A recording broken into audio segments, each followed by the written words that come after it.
కాబట్టి మేము చాలా కాన్ఫిడెంట్గా ఉన్నాం. హీరోయిన్ గారు, కోమలి గారు అంటే పేరే పెట్టాలా. సో అంటే ఇండస్ట్రీ తెలుగు అమ్మాయిలు రావాలి అని అంటున్నారు. లాస్ట్ టైం మీరు ఇంగ్లీష్లో మాట్లాడడం ఇప్పుడు నేర్చుకొని వచ్చారు, నిజంగా సూపర్. నేర్చుకుని రాలేదండి, ప్రిపేర్ అయ్యారా? కాన్షియస్గానే తెలుగు మాట్లాడుతున్నా. దెన్ ఓకే, అంటే ఎలాంటి ఫిలిమ్స్ వచ్చాయి మీకు, ఎలాంటి స్క్రిప్ట్ అప్రోచ్ అయ్యాయి? అంటే ఇది కొంచెం గ్యాప్ వచ్చింది కదా, ఈ గ్యాప్లో ఎలాంటివి వచ్చాయి? ఆనెస్ట్లీ స్పీకింగ్,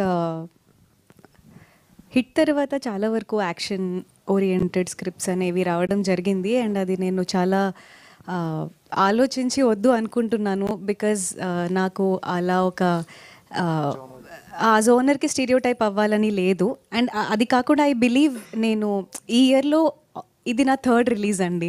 ఐ థింక్ ఇది నాకు ఒక చాలా పెద్ద అచీవ్మెంట్. ఇన్ని ఇయర్స్ నుంచి this to me is by for the best year for me. ఇండస్ట్రీలో నేను కెరియర్ స్టార్ట్ చేసినప్పటి నుంచి.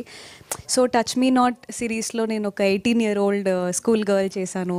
హిట్లో వర్ష, కాప్ అది తెలుసు. ఇప్పుడు ఒక గోదావరి జిల్లా తెలుగు అమ్మాయి. సో టు మీ వర్సిటాలిటీ అనేది నాకు నా కెరియర్లో ఎక్కువ నేను ప్రయారిటీ ఇస్తున్నా, వర్సిటాలిటీకి. సో అకార్డింగ్లీ నేను ఎక్కడికి వెళ్ళాలనుకుంటున్నానో, ఏం చేయాలనుకుంటున్నానో వాటికి ఏది సూట్ అవుతాయో చూసుకొని నేను సైన్ చేసుకుంటున్నా అంతే. I'm prioritising variety of characters over versatility, over number of films.